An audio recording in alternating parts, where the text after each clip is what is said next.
खुलुमबाय आं सिबिरानि ब्रह्म गोजोन फुंबिलिनि बयनिसिमबो गाहाम हामलायनायखौ जासिहरनाय थाबाय आसा खालामो नोंथांमोना गासिबो मोजाङैनो दङ नोंथांमोननि थाखाय आं गोदान मोनसे भिडिअ लानानै फैबावबाय अननानै भिडिअखौ जोबजासिम नायलांदो चीफ मिनिस्टार्स रिलिफ फान्डनि गेजेरजों एमएलए लरेन्स इस्लारिया 753 फरायसाफोरनो स्कलारशिप राननानै होदों। सानजा क'क्राझार बियाबाव एमएलए लरेन्स इस्लारि बिथाङा गासै 753 फरायसाफोरनो 5,000 राङै स्कलारशिप राननानै होदों आरो सा 71 बेरामि सुबुंफोरनो फाहामथायनि थाखाय 10,000 राङै राननानै होदों। आद्रा थालांनाय फरायसाफोरनो जानो गोनां रां बावजा जथुमा जाखांनायनि उनाव अदेबानि एप्रिल दाननि उनाव स्कलारशिपखौ होनाय जागोन होननानै फोरमायथियो बिथां लरेन्स इस्लारिया। लोगोसे बिथाङा बुंथिबावदि सानजा क'क्राझार बियाबाव रायजो राजाफोरनि थाखाय मा सौफैदों, साबेसेया स्कलारशिप मोननो हादों, बबेयाव लामा दालां बानायजादों, गोरिबफोरनि न' लुनानै होनायनि थाखाय बेसेबां रां सौफैदों, बेफोर गासैखौबो रायजो राजाफोरनो मिथिहोनाय जागोन होननानै फोरमायथियो बिथाङा। मख'नो गोनांदि चीफ मिनिस्टार्स रिलिफ फान्डनि गेजेरजों रांखावरि आंखालनि थाखाय गोजौ सोलोंथाइ लानो हायि फरायसाफोरखौ मदद होनो थाखाय रांनि अनसुंथाइखौ होनाय जायो आरो माखासे बेरामाव गोग्लैनाय जेरै किडनिनि बेराम, पेरालाइसिस, केन्सार बायदिजों नाख्रेबजानाय बेरामिफोरनो फाहामथायनि थाखाय रांनि अनसुंथाइ होनाय जायो। State bank of India (SBI) एटिएमनिफ्राय गासै 40 लाखनिबो गोबां रां खावनानै लांदों सिखावफोरा। बङाइगावनि बरपारानि गंनै SBI एटिएमनिफ्राय गासै 40 लाखनिबो गोबां रां खावनानै लांदों सिखावफोरा। बङाइगाव पुलिसा फोरमायथिनाय बायदिब्ला सिखावफोरा 5 नङाब्ला 6 जागौमोन आरो सिखावफोरा गेस काटार मेसिननि गेजेरजों एटिएमखौ हाख'नानै रांखौ खावदों। फोरमायथिबावनाय बायदिब्ला सिखावफोरा गिबियाव CCTVनि केबोलखौ हास'ग्रोदोंमोन। बे खौरांखौ हायद्राबाद मनिटरिं टीमासो पुलिसनो दैथायहरदोंमोन। खौरां मोननायनि उनावनो जेब्ला सिखाव जानाय जायगायाव पुलिसफोरा सफैयो बे समाव सिखावफोरा रां लानानै थांगबायमोन। गुबुन फारसेथिं एटिएम सिङाव हाबखांनानै एटिएमनि दरजाखौ फांनायनि थाखाय पेट्रलिं होबाय थानाय पुलिस हान्जायाबो सिखाव जानायखौ जेबो हमनो हायाखै होननानै फोरमायथिदों। एटिएमनिफ्राय रां खावनायनि अनगायैबो दासान्दि 10 गलाफोरावबो सिखाव जानाय जाथाया जागासिनो दङ। फिन क'क्राझार सोहोरनि सोरांफुरि खोदोमथलानि शिबानि बसुमतारीनि जोंलारि दख'ना गलानिफ्राय गासैबो जि-जोमखौ खावनानै लांजोबदों। शिबानि बसुमतारी बिथाङा फोरमायथिनाय बायदिब्ला दासान्दि गलाफ्राव सिखाव खावनाय जाथाय जाबाय थानायलाय माखासे जि-जोमखौ न'आव दोनहैखानाय जादोंमोन। अब्लाबो गलायाव थालांनाय 4 लाख रांसोनि दख'ना जोमग्रा गासैखौबो सिखाव खावनानै लांजोबदों। खालि खम बेसेननि गांनैसोखौल' गालांदों होननानै फोरमायथियो बिथाङा।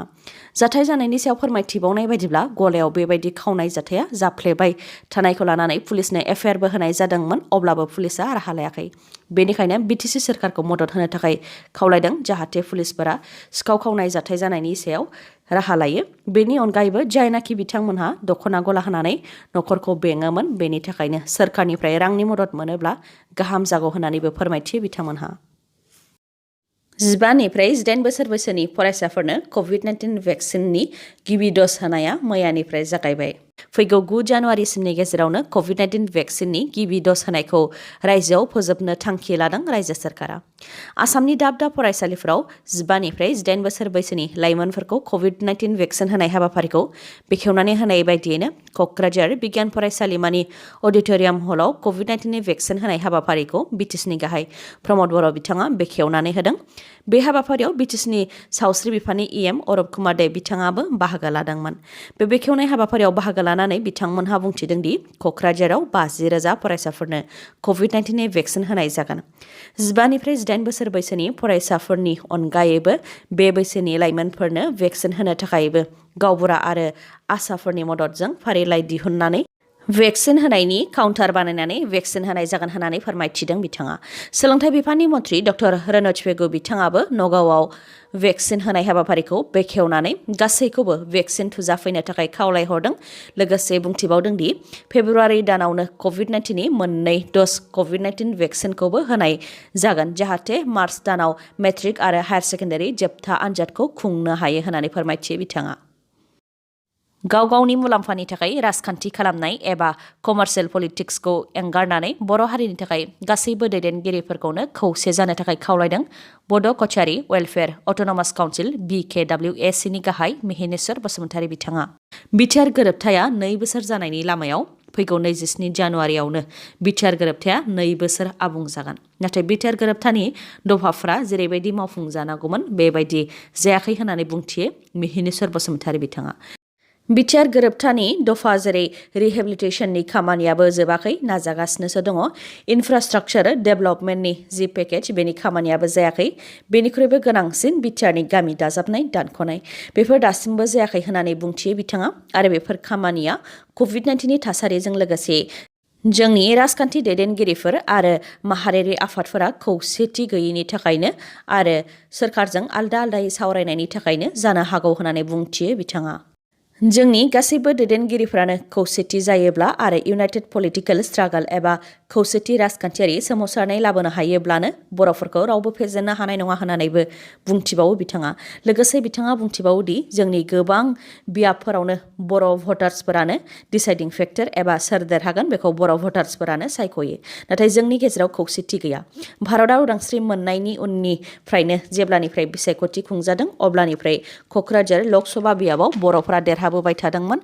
नाथाय डिजिटेल मुगायावसो 2014 आरो 2019 मायथाइयाव बर'फोरा खेबनै जेननो गोनां जादों जाय दुखुनांथाव होननानै फोरमायथियो बिथाङा लोगोसे बुंथिबावोदि बर' हारिया दासिमबो गावनि थांखियाव सौहैनो हायाखै बड'फा उपेन्द्रनाथ ब्रह्म बिथांनि सिमां बर' हारिखौ गेरेमसा दानाय बेफोरखौ जाफुंहोनोब्ला लोगोसे बिटिआर गोरोबथानि दफाफोर आरो बर' हारिनि दाबिफोरखौ जाफुंहोनोब्ला राजखान्थिनि दैदेनगिरिफोरजों लोगोसे माहारियारि आफाद जेरै दुलाराय बर' फरायसा आफाद खौसेथि बर' सुबुं आफाद एक्स BLT एक्स NDAB दुलाराय बर' आइजो अनसाय आफाद खौसेयै सोरखारजों सावरायनो नांगोन आरो राजखान्थि दैदेनगिरिफ्राबो गाव गावनि इग' फारागथि साननायफोरखौ गासैखौबो एंगारनानै खौसेथि जानो नांगोन होननानै खावलायो बिथाङा लोगोसे जोंनि गेजेराव खौसेथि गैयैनि थाखायनो गोहोआव थानाय सोरखारा खाबु मोनदों होननानैबो बुंथिबावो आरो जोंनि गेजेराव खौसेथि गैयैया बिटिसि बिसायख'थिनि उननिफ्राय बांसिन जादों होननानै फोरमायथियो बिथां मिहिनेश्वर बसुमतारिया फिन हाग्रानि मैदेर गाग्लोबनायजों गुबुन गुबुन जायगायाव 3 सुबुंनि जिउ खहा खनले खनले जिब जुनारनि गाग्लोबनायजों गुबुन गुबुन जायगायाव गोबां सुबुंफोरानो जिउ खोमानो गोनां जादों माब्लाबा मोसा माब्लाबा मैदेर माब्लाबा मुफुर माब्लाबा मैनि गाग्लोबनायजों गोबां सुबुंफोरा जिउ खोमानो गोनां जाबाय फिन मैदेरनि गाग्लोबनायजों 3 सुबुंनि जिउ खहा मुसलपुर दारागाव सुदेमपुरीनि थागिबि गबिन्द बर' बिथाङा मैदेरनि गाग्लोबनायजों जिउ खोमानो गोनां जादों गबिन्द बर'नि बिसिया फोरमायथिनाय बायदिब्ला हरनि 2 रिंगायाव हाग्रानि मैदेरा फैनानै न' सिफायफैदों आरो गाग्लोबदों जायनि थाखाय गबिन्द बर'आ जिउ खोमानो गोनां जादों गबिन्द बर'नि अनगायैबो गलाघाट जिल्लानि नुमालीगड़नि खानिखादाव मैदेरनि गाग्लोबनायजों 2 सुबुंनि जिउ खहा मुंफोरा फारियै आकबर आली आरो मोहम्मद इस्लामुद्दिन सानैबो हजाइनि बिथांमोनहा माइ आबादथिलियाव आबादखौ नेनो थाखाय लुनानै दोननाय न'आव उन्दुगासिनो दंमोन बेयावनो हाग्रानि मैदेर फालोआ आदार नागिरनानै फैनानै बिथांमोननि सायाव गाग्लोबदों मैदेरनि गाग्लोबनायजों सासेया जायगायावनो जिउ खोमादों आरो गुबुन सासेया देहा फाहामसालियाव जोबथा हां लाहैदों बिथांमोननि अनगायैबो बे जाथायावनो 6 सुबुंफोरा जोखोम जादों बेनि अनगायैबो गुबुन मोनसे जाथायाव खुनुरुखुमै जिउ रैखा मोननो हादों सासे बैसो जानाय बुरै सुबुङा बिथाङा नगावनि न'नै उरियागावनि फोरमायथिनाय बायदिब्ला हरनि समाव उन्दुफुबाय थानायावनो मैदेरा फैनानै न'नि इन्जुरखौ सिफायफैदोंमोन बेयावनो होख्राव होसि खालामनायाव बैसो जानाय आइजोखौ एंगारनानै फोथार फारसे गिदिंलांफिनदों थांनाय बोसोरनि बायदियैनो COVID-19नि थाखाय हादराव मावख' आरो फरायसालि बायदि बायदिफोरा फिन बन्द जाफिनगोन नामा COVID-19नि गोदान भेरिएन्ट अमिक्रना भारत हादराव लासैनो गोसारनायखौ नुनो मोननाय जादों बेखौ नोजोर होनानै मिरु सोरखारा सेन्ट्रेल गभर्नमेन्ट एमप्लयिफोरनि थाखाय माखासे आयेन फोसावफिनबाय सेन्ट्रेल गभर्नमेन्ट एमप्लयि जायफोर बिथांमोनहा आन्डार सेक्रेटारि पस्टनि गाहायाव बिथांमोनखौ 50% मावख'आव थांनो बिथोन होबाय आरो 50%खौ न'निफ्रायनो खामानि मावनो बिथोन होबाय नाथाय जायफोर आन्डार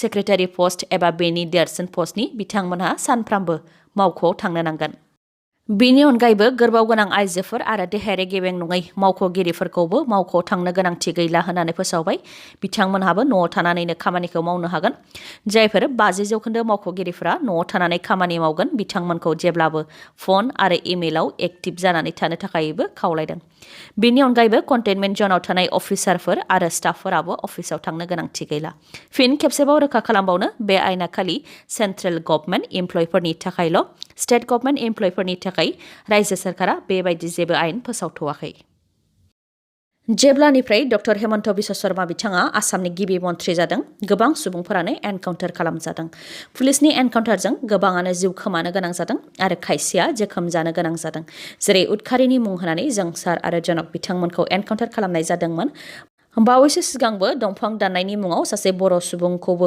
बिखुङाव गुलि गावदों जाय गुलिया बिखाजों सोरखिलांदोंमोन। बिथांमोननि अनगायैबो गोबां सुबुंफोर जेरै सोरबा ड्राग्स फालांगिरि, सोरबा मोसौ फालांगिरि बिथांमोननि सायाव पुलिसा एनकाउन्टार खालामबोदों। बेफोर गासैबो एनकाउन्टार जानायनि डिटेल एफिडेभिटखौ होनो थाखाय गुवाहाटी हाइकर्टआ आसाम सोरखारखौ बिथोन होदों आरो 11 जानुवारिसिमनि गेजेरावनो रिपर्ट होनो थाखायबो बिथोन होदों। मख'नो गोनांदि आसामाव एनकाउन्टार खालामबाय थानाय जाथायनि गासै रिपर्टखौ होनो थाखाय गिबियाव आसाम हिउमेन राइट्स कमिशनआ आसाम सोरखारनो नटिस हरदोंमोन। बेनि सायावनो बिथा खालामनानै गुवाहाटी हाइकर्टनि चिफ जास्टिस सुधांशु धुलिया आरो जास्टिस सुमित्रा साइकिया बिथांमोनहा आसाम सोरखारखौ गुवाहाटी हाइकर्टआवबो रिपर्ट जमा होनो थाखाय बिथोन होदों। बेनि सिगांबो दिल्लीनि एडभकेट आरिफ मोहम्मद यासिन जावादार बिथाङाबो आसामाव सोलिबाय थानाय एनकाउन्टारखौ लानानै गुवाहाटी हाइकर्टआव PIL फाइल खालामदोंमोन।